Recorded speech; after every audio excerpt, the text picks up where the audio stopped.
Paola Quiroz, chilienne d'origine et fille de réfugiés politiques, a toujours rêvé de rejoindre Air France. Après des débuts comme agent d'escale et personnel navigant, elle a choisi de se reconvertir dans les systèmes d'information. Aujourd'hui, analyste d'exploitation NetOps, elle contribue à la qualité des services informatiques du groupe grâce à son parcours marqué par l'adaptabilité, l'apprentissage et une volonté constante de se dépasser. Voici l'histoire inspirante d'une femme qui n'a jamais cessé de repousser ses limites. Bonjour, je m'appelle Paola Quiroz, j'ai 46 ans.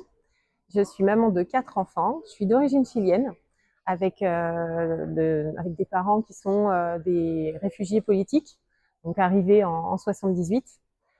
J'ai grandi, on va dire, dans une famille avec pas beaucoup de moyens, mais avec un père exceptionnel qui a su me donner en fait beaucoup de confiance en moi. Et ça, c'était pour moi le plus important et c'est le plus beau cadeau qu'il ait pu me faire, dans le sens où il n'a jamais, à chaque échec que j'ai eu, il l'a jamais vu comme un échec, au contraire comme un essai tout simplement, et de ne jamais abandonner. Donc ça fait vraiment partie, c'est vraiment dans mes gènes. Et donc à 15 ans, moi je rêvais d'Air France. Voilà, je rêvais d'Air France, je voulais être hôtesse de l'air. J'avais décidé à 15 ans que je voulais être hôtesse de l'air. Mon père au départ ne voyait pas ce métier-là comme un vrai métier, parce qu'il me disait oui mais c'est pas un métier très valorisant à ses yeux. Et puis j'ai été à l'université tout simplement, donc déjà plus loin que ce que mes parents auraient espéré à cette époque. Et puis au bout d'un an, je me suis rendu compte que c'était pas ça que je voulais faire. Je voulais être traductrice internationale, travailler pour l'ONU, donc faire quelque chose de vraiment à grande échelle. Et pour autant, je me suis rendu compte en cours de route que c'était pas ça que je voulais faire, et je suis revenue à mon rêve en fait d'adolescente. Et j'ai postulé en fait, à l'école d'Air France, donc au CFA des métiers de l'aérien, et j'ai été prise. Et ensuite j'ai eu la chance d'être prise à, à Air France, tout simplement. Je suis analyste d'exploitation réseau et télécom à l'informatique d'Air France.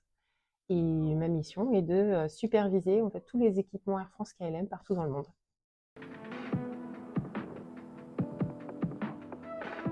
Donc j'ai signé mon CDI à 21 ans, donc toute jeune, un bébé Air France comme on dit chez nous. J'ai commencé à la correspondance, donc à Roissy-Charles de Gaulle, à l'aéroport, comme agent d'escale commerciale, donc au contact du client, un bon relationnel qu'il a fallu développer. Et par la suite, j'ai eu envie de vraiment me spécialiser, on va dire, dans la relation client. Et je me suis dirigée plutôt vers les salons. Donc, salon affaires est la première, où je me suis vraiment développée et découverte au niveau de la communication, du relationnel avec le client, parce qu'on était face à des clients qui sont quand même des gens d'une certaine classe sociale, des gens avec un certain standing et qui attendent justement un certain service, une prestance au niveau du service, qui prennent Air France parce qu'ils aiment Air France. Donc, leur montrer que leur choix, il est légitime, et donc notre comportement est très important. Et par la suite, à force d'accompagner nos clients à bord de l'avion, puisque un de mes rôles en étant dans les salons classe affaires était de les accompagner à l'avion, j'ai eu envie de voir comment ça se passait à bord. Donc rapidement, donc là ça a été en 2010, j'ai intégré, en fait, j'ai passé des sélections en interne et je suis passée personnel navigant commercial. Donc je suis passée hôtesse de l'air, comme on dit, un métier que j'ai exercé avec tout mon cœur. D'ailleurs, je pourrais dire que tous les métiers que j'ai fait à Air France, je les ai toujours faits avec le cœur. La relation avec le client, donner toujours le meilleur de soi-même face aux gens, leur donner l'envie en fait de revenir tout simplement. Ça pour moi, c'est quelque chose qui me tient réellement à cœur.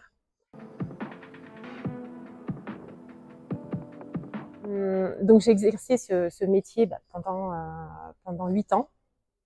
Et la question, en fait, s'est posée d'arrêter ce métier à contre-cœur à l'arrivée de mon petit quatrième, en fait. Donc, mon quatrième enfant est arrivé et bon, c'est pas que le métier de navigante n'est pas conciliable avec la vie de famille, mais ça demande une nouvelle organisation. Et 4 enfants, pour moi, j'ai préféré faire le choix d'être un peu plus disponible pour mon petit. Je me suis retrouvée quand même seule. Hein, faut quand même, ça fait partie des petits détails qui font qu'on fait des choix dans la vie. Je me suis retrouvée seule avec mes 4 enfants. Donc ce petit quatrième qui est arrivé, ça a été une grande surprise et néanmoins une belle opportunité pour le coup. Donc j'ai décidé d'arrêter le métier d'hôtesse de l'air et je suis arrivée au sol. L'avantage d'être à Air France, c'est qu'on a plusieurs possibilités de reconversion professionnelle en interne. Et ça, pour moi, ça a été quelque chose d'extraordinaire. J'ai été suivie, j'ai été soutenue dans mes choix. J'ai été guidée aussi, puisque dans le cadre de ma recherche en fait de poste en interne au sol, on m'a proposé plusieurs petites choses et on a écouté en fait mes demandes et les choses qui ne me plaisaient pas ou qui me plaisaient un peu plus. Et je me suis retrouvée en mission à l'informatique. Alors en mission, on se dit bon, c'était un peu au début on m'a dit bon bah voilà gestionnaire de planning. Je me suis dit bon bah super, j'ai 4 enfants, j'ai une bonne logistique, une bonne façon de planifier les choses. Ça je peux faire, c'est dans mes cordes.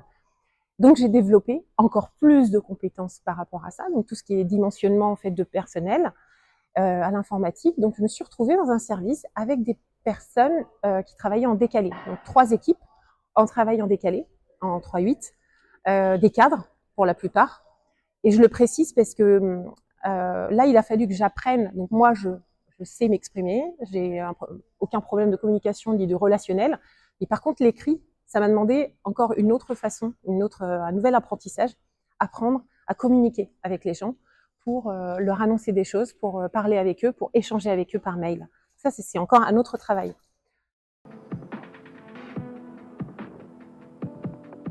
Par la suite, j'ai commencé à m'intéresser justement au travail d'une des équipes dont je gérais le planning et ma curiosité, parce que je suis très curieuse. C'est ça qui m'amène en fait aussi à chaque fois. Donc des fois c'est la vie et des fois c'est simplement ma propre curiosité qui fait que j'ai envie en fait d'explorer un nouveau métier ou de me lancer un nouveau défi. Là pour le coup, ça a été, j'ai eu envie en fait de découvrir le métier de mes collaborateurs et j'ai commencé à poser des questions. À cette époque, on a eu de la chance, donc c'était en 2018, 2019 à peu près. On avait un formateur qui formait nos collaborateurs pour une montée en compétences sur les réseaux principalement. Et là, je me suis dit, j'ai été le voir, je lui ai dit, écoute, moi, je comprends rien. C'est vraiment quelque chose que l'informatique, c'est pas du tout mon monde.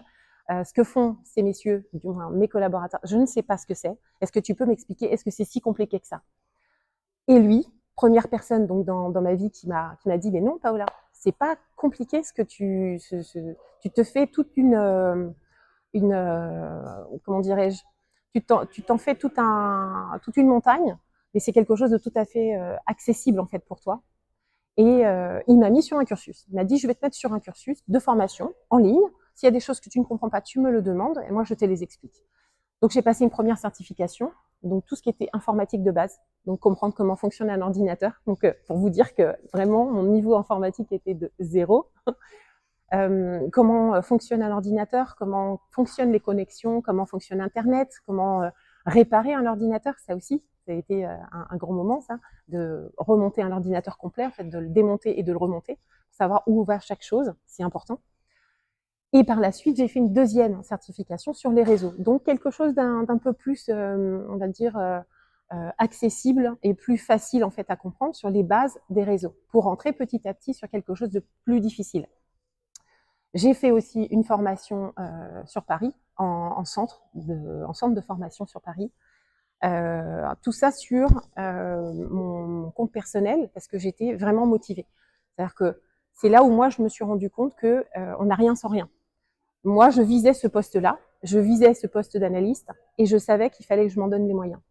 Air France m'a aidée, bien sûr, puisque j'ai pu prendre des jours, j'ai pu m'organiser pour justement avancer et me former. Donc, je travaillais sur mon temps de travail, j'étudiais sur mon temps de travail, le but étant justement de pouvoir intégrer. Donc, en 2022, j'ai eu une opportunité, mais vraiment qui s'est présentée, changement de management, changement de service RH, enfin de responsable RH. Et là, tout s'est aligné et on m'a proposé justement ce qu'on appelle en interne à Air France une convention mobilité intégration. Donc, je quittais mon ancien service et j'étais mise à l'épreuve sur ce nouveau poste. Donc, je suis allée sur ce poste. La montée en compétence était très ardue, et c'est vrai, ça m'a demandé énormément d'efforts, mais grâce à mes super collaborateurs, et je dis bien super collaborateurs parce qu'ils ont tous été super, même si au départ ils me disaient non mais moi je suis pas formateur, je peux rien t'apprendre, je peux rien expliquer, ils m'ont tous apporté quelque chose. Et ça m'a permis moi en fait de vraiment apprendre assez vite des choses que moi j'avais vues en théorie et que j'ai pu mettre en pratique grâce à eux. Une fois ça terminé, je me suis dit mais là ça y est quoi, j'ai trouvé ma place. Voilà. Et donc depuis 2024, alors j'ai eu quand même, ça n'a pas été facile hein, puisque il a fallu passer les sélections pour passer cadre. La première fois je l'ai pas eu, donc ça demande aussi remise en question, d'être capable aussi de se dire ok j'ai pas réussi cette fois-ci, mais qu'est-ce que je peux retirer de cette expérience qui qui pourtant m'a minée, puisque j'avoue que sur le coup, moi, depuis le début que j'étais rentrée à Air France, chaque sélection, chaque fois que j'avais passé un entretien, j'ai eu cette chance de réussir. Et là, c'était la première fois où j'étais face à un non. Alors, un non avec réserve, pas un non définitif. Donc, on m'a dit, OK, il faudra que tu te représentes dans un an. Prépare-toi, tu manques encore d'aplomb. Et au début, ça m'a fait un petit électrochoc, mais pour le coup, cette expérience m'a servi en fait. Et je me suis mieux sentie au fur et à mesure. Je me suis sentie vraiment à l'aise sur mon poste déjà, puisque du coup, je me suis vraiment plus développée, même niveau compétences et tout. Et surtout, enfin, ce qui m'a vraiment plu dans tout ça, c'est que je me suis sentie légitime. C'est-à-dire que ce syndrome de l'imposteur, c'est pas une légende. Moi, je l'ai ressenti. Je l'ai ressenti la première fois en fait où j'ai passé les sélections cadres, où à ce moment-là, je me suis dit mais j'ai rien à faire là en fait. On m'a dit que, on m'a dit que, et en fait, moi, je me sentais pas légitime. Et un an après, une fois bien installée sur mon poste, d'être capable de gérer des crises, parce que on peut avoir des moments assez stressants, d'être capable de gérer ça, de montrer que oui, j'en étais capable et oui, que je savais faire, et bien ça, moi, je me suis sentie, j'ai repris confiance en moi. Et quand j'ai repassé à nouveau cette sélection, et bien, je l'ai eu cette fois-ci. Et j'ai pu convaincre mon interlocutrice de ma capacité, en fait, à tenir ce poste et à être cadre à Air France, qui est quand même quelque chose de, de super à Air France parce que déjà, pour moi, je parle pour moi, par rapport à mes parents, par rapport à ce que je leur ai apporté, qu'eux n'auraient jamais pensé en fait qu'un jour je serais cadre à Air France. Et aujourd'hui, voilà, je suis fière de faire partie de cette belle entreprise grâce à tout ce que j'ai pu vivre.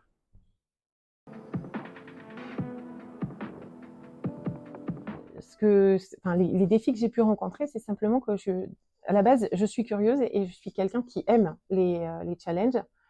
Et pour le coup, l'informatique était vraiment un monde que je connaissais pas du tout.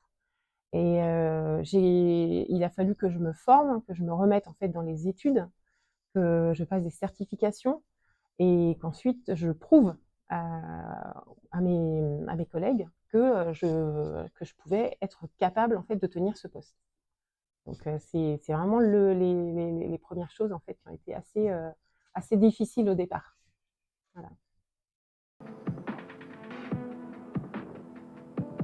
Le service, avant que je l'intègre, il n'y avait pas de femmes. Et ce, depuis plusieurs années maintenant, où ce métier est principalement exercé par des hommes. Donc le défi, il était là aussi. C'est intégrer une équipe avec majoritairement des hommes, qui avaient déjà une bonne expérience et un savoir-faire que moi, je n'avais pas. En fait, je me suis posé la question de genrer en fait ce métier. Pour moi, c'était juste un métier que j'avais envie de faire parce que ça me plaisait, parce que j'avais envie de découvrir un nouveau métier. Et en effet, il y avait beaucoup d'hommes. Enfin, il n'y avait que des hommes en fait dans cette équipe. Et pour autant, j'ai été accueillie. Au contraire, que ce soit par le manager, enfin par toute la ligne managériale d'ailleurs, j'ai été super bien accueillie, puisque l'idée était aussi, à ce moment-là, l'idée était aussi de féminiser l'équipe. Ça a été un défi très technique, puisque moi, je partais de rien. Donc il a fallu, c'est la compréhension des formations, l'accompagnement d'un formateur spécifique, aller en formation sur Paris pour justement mieux comprendre ce nouvel environnement. Et à chaque fois, faire face au fait que même dans les formations, j'étais la seule femme. Donc, il est là, en fait, c'est s'imposer, montrer que c'est pas parce que je suis une femme que je peux pas y arriver, tout simplement. Ça a été ça a été, je dirais, une épreuve, mais en faisant preuve de persévérance et en croyant en moi aussi, parce qu'il faut croire en soi pour continuer.